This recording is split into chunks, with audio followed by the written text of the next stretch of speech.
Assalamualaikum warahmatullahi wabarakatuh. Saya Amelia Pratiwi, NIM 17020006, Prodi MI BD3. Di sini saya akan mempresentasikan tentang dasar akuntansi 1 untuk memenuhi tugas semester pendek mata kuliah dasar akuntansi 1. Yang pertama, saya akan menjelaskan tentang definisi akuntansi. Definisi akuntansi ada dua sudut, yaitu dari sudut pemakai dan dari sudut proses kegiatan. Yang pertama dari sudut pemakai.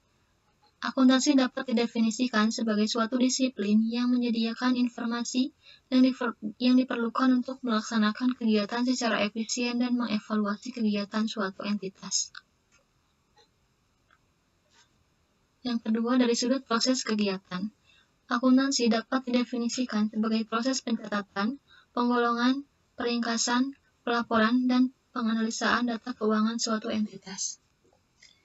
Jadi, informasi akuntansi sangat penting dalam menyelenggarakan kegiatan perusahaan.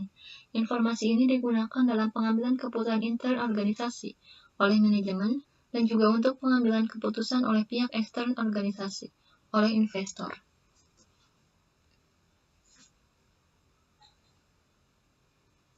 Selanjutnya, akuntansi sebagai suatu sistem informasi. Akuntansi adalah sistem informasi yang mengukur aktivitas bisnis, mengolah data menjadi laporan, dan mengkomunikasikan hasilnya kepada para pengambil keputusan. Sebagai suatu sistem informasi, akuntansi diperlukan oleh berbagai pihak, di antaranya manajer, investor, kreditur, instansi pemerintah, organisasi nirlaba, dan pemakai lainnya. Yang pertama, saya akan menjelaskan tentang manajer. Manajer perusahaan menggunakan akuntansi untuk menyusun perencanaan perusahaan, mengevaluasi kemajuan yang dicapai dalam usaha mencapai tujuan dan melakukan tindakan-tindakan koreksi yang diperlukan. Selanjutnya, investor. Para investor sebelum melakukan penanaman modal, mereka mengevaluasi pendapatan yang diperkirakan akan dapat diperoleh dari investasinya.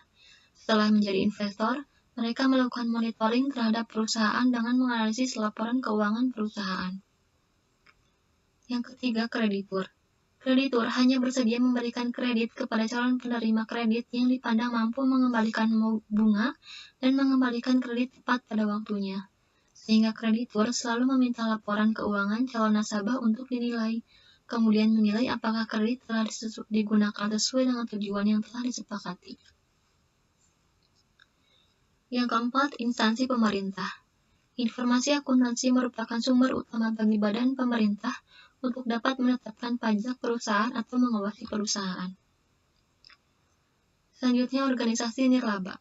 Organisasi-organisasi yang tidak bertujuan mencari laba seperti organisasi keagamaan, yayasan atau lembaga pendidikan juga membutuhkan informasi akuntansi karena mereka tetap berurusan dengan soal-soal keuangan. Yang terakhir ada pemakai lainnya, contohnya organisasi buruh juga membutuhkan informasi laba perusahaan dan yang lainnya dalam rangka mengajukan kenaikan gaji atau tunjangan-tunjangan.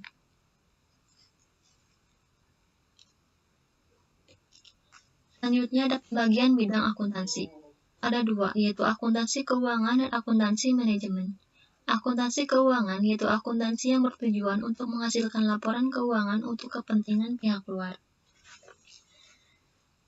Yang dimaksud pihak luar adalah pihak-pihak di luar manajemen perusahaan, seperti investor, kreditur, badan pemerintah, dan pihak luar lainnya.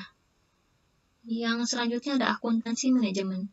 Akuntansi yang bertujuan utama menghasilkan informasi untuk kepentingan manajemen. Umumnya, informasi untuk keperluan manajemen bersifat sangat mendalam dan diperlukan untuk pengambilan berbagai keputusan manajemen. Informasi semacam ini biasanya tidak dipublikasikan kepada umum. Selanjutnya ada profesi akuntansi.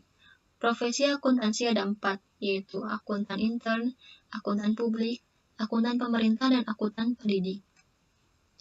Yang pertama, akuntan intern adalah akuntan yang bekerja dalam suatu perusahaan tertentu. Jabatan akuntan intern disebut controller, bendahara, atau kepala bidang keuangan. Contohnya ada IAI, yaitu Ikatan Akuntansi Indonesia. Selanjutnya ada akuntan publik. Akuntan publik memberikan jasa-jasa akuntansi kepada klien perusahaan seperti audit financial report atau pemeriksaan laporan keuangan, penyusun sistem akuntansi, studi kelayakan, dan penyusun laporan keuangan. Yang ketiga, akuntan pemerintah. Akuntan yang bekerja di instansi atau unit organisasi pemerintah, misalnya BPK, BPKP, dan Departemen Keuangan. Yang terakhir ada akuntan pendidik. Akuntan pendidik yaitu mereka yang bekerja di lembaga-lembaga pendidik baik negeri maupun swasta.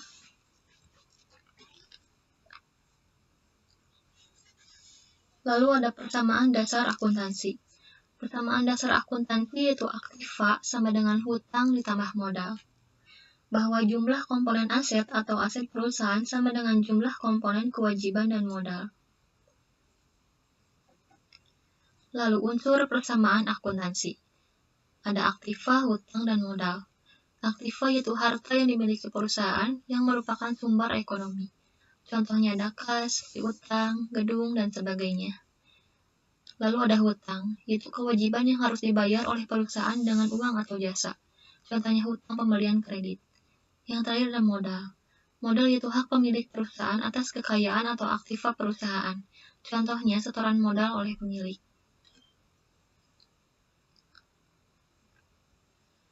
Lalu ada siklus akuntansi.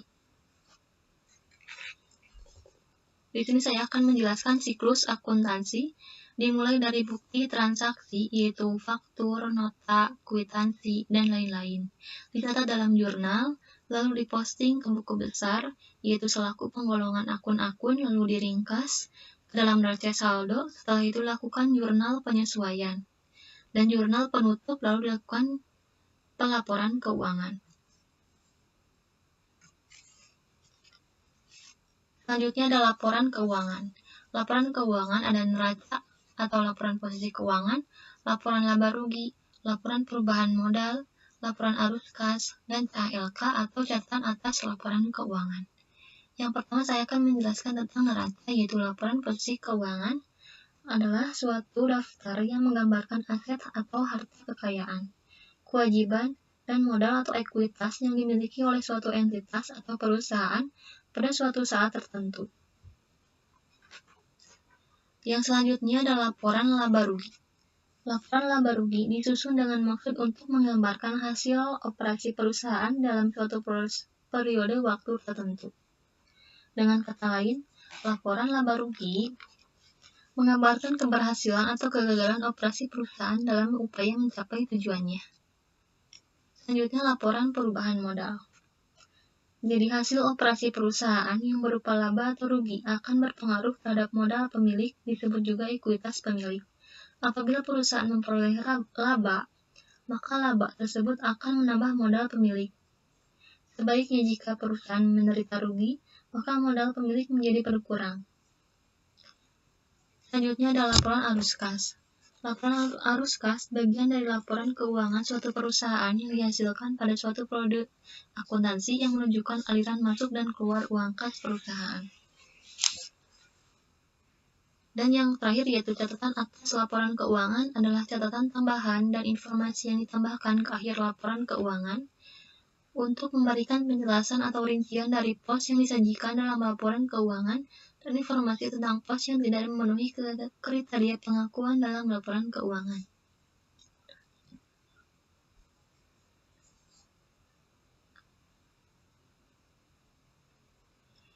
Nah, terima kasih. Mohon maaf bila ada kekurangan.